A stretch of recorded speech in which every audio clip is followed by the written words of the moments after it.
చూడండి తమ్ముళ్ళు, ఇప్పటి వరకు మా వాళ్ళందరూ చెప్పిన సంగతులను బట్టి మీ ధర్మంలోని మీ దేవుళ్ళ కంటే మునులు మహర్షులైన బ్రాహ్మణులే శక్తిమంతులుగా కనబడడం లేదా?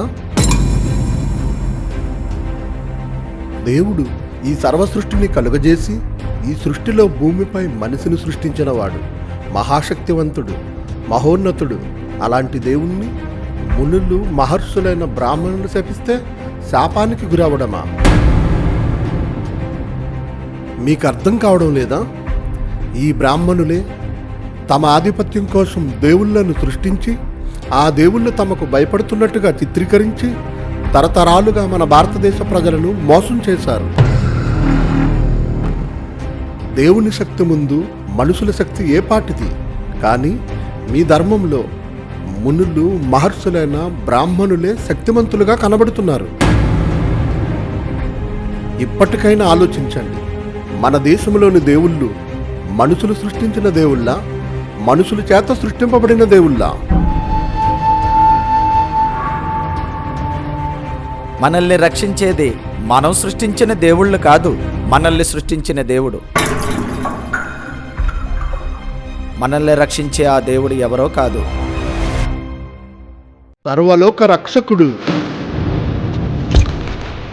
ఆది అంతం లేనివాడు.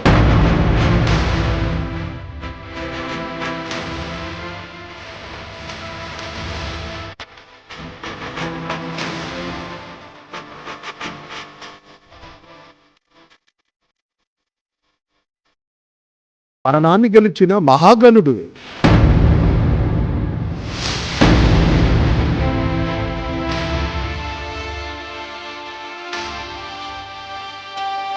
ప్రపంచ ప్రజల హృదయనాథుడు,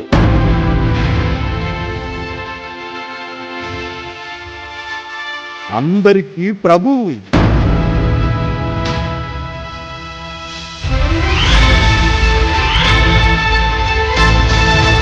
సకల లోక సృష్టికర్త.